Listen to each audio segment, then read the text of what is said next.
Hey everybody, welcome to Jam Plus. I'm Mr. Randy. Let me tell you a little bit about what we're going to be doing. We're going to be introducing your Bible study that you're going to have in your Jam classes.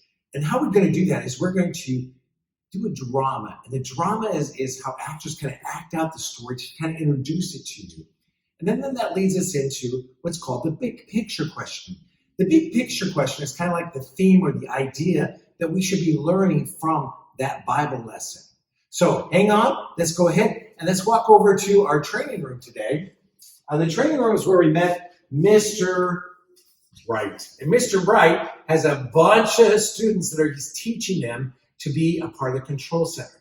So let's sit back and let's wait for Mr. Bright and let's get going. All right, kids. That's a good place for you to go ahead and sit down right there. All right. So today, just like I promised you last week, we are here inside the launch pad. Yes, the launch pad that they're working on to get ready to send the next spaceship up into outer space. Isn't that awesome? I promised you, didn't I? Yeah, so I want you to kind of look around, and what you're going to see up there is you're going to see all the different pipes and metal things that are going to bring the gases in and all the explosion it takes to power up the space shuttle all the way into outer space. Now, we've been doing our training because we have to make sure all of this happens at the right time and we bring it all together so it works. Because if it doesn't work, something goes wrong, we could damage a multi-million-dollar, that's a lot of money, rocket ship, and that would be terrible. But not just the rocket ship, we'd also lose all the wonderful things that the rocket ship is going to collect when it heads up to the moon. It's going to collect all the different rocks and all these different species things and all this different neat stuff. And they'll bring it back when the spaceship returns to Earth. So then all the scientists and all these people and even you guys, we can all sit around and we can look and see what was on the moon. That's why it's so important for us to finish our training to make sure we know exactly what we're going to do to shoot that rocket straight up into the heavens. Yes, that's right. And then we just wait with excitement as it returns. Yes, when the space... What? You're scared? You're scared about what? The spaceship you didn't know was going to return? Well, don't be worried about the spaceship return. And you don't know when or where? Oh, don't worry about the when or where because you have your manual. Remember, your training manual helps you understand how the rocket works and gives you an idea of how the rocket will come back. All right? So it just kind of gives you a calmness about the return of the rocket. You know what? The return of the rocket makes me think. Yes, it makes me think about a book in the Bible. It's 2 Peter. Now, Peter was a disciple of Jesus Christ, and it was kind of interesting. We kind of remember Peter as the guy that kind of denied Jesus a few times, like 3. So we think Peter really loved Jesus, and Peter, he just went around kind of like Paul. We don't get Peter and Paul mixed up because it is a little kind of confusing.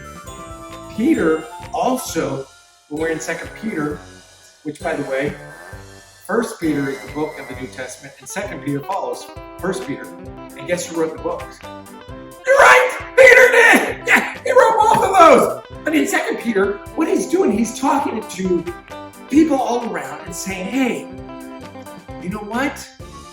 I know you're listening to what's called false prophets, or people that are telling you stuff that's wrong. But I need you to listen and obey what Jesus has told us to. We understand what's going to happen. We understand that he's going to return for us because he promised he would. Now, Just like what Paul wrote about giving hope that Jesus will return, like we talked about last week, Peter's talking to them to say, hey, be patient. Be patient, because we don't know when Jesus is going to return. Now, we know he's going to because he promised us he would, and he's going to take us up to heaven to be with him. But he didn't promise us a time or a day. So we don't know. So what Peter was doing is he was writing this letter to the Christians all over and saying, be patient. But while you're being patient and waiting for Jesus to return, you need to obey the teaching of Jesus. Obey knowing what you know to do, what Jesus would want you to do, what's right and wrong. But you're supposed to obey him, but you're also supposed to tell other people about Jesus. Yes, those are the things we're supposed to do. We're supposed to obey him, understand him more, and then tell other people while we wait for him to return. All right? So that's what we have to think about when we're talking about. I mean, the whole idea of God returning, Jesus returning, I think that's great. It makes good sense to us, all right? So what I want you to do now is I need you guys, yes, to head into the control center. Sit down. Your seats are there. You'll know exactly where you're supposed to be. And I gotta run to the training room real quick. Okay, I gotta run and I gotta get you guys something. So go ahead, head out there, and I'll see you in just a bit. Okay, bye now, everybody. I am so sorry. I missed you. I just ran to Mr. Bright, and Mr. Bright said, "You know what? He had moved the whole class into underneath the launching pad. I missed all that, but I hope you guys got to see it. It's really kind of neat." But what's going to lead us into now is, I think Mr. Wright was talking about, doing the right thing and being patient until Jesus returned, which I think kind of probably led us into our big picture question. So let's look at our big picture question. This will be the last week that we use this big picture question. So here you go. You ready?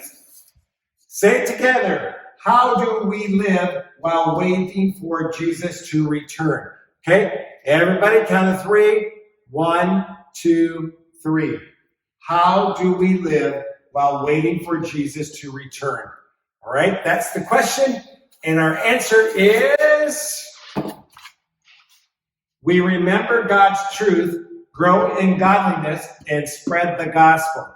All right, say it together. 1, 2, 3. We remember God's truth, grow in godliness, and spread the gospel. All right? So you guys are challenged to be able to say that to your parents without looking at anything. It's been a great time having with you guys. I appreciate it, and we'll see you next week.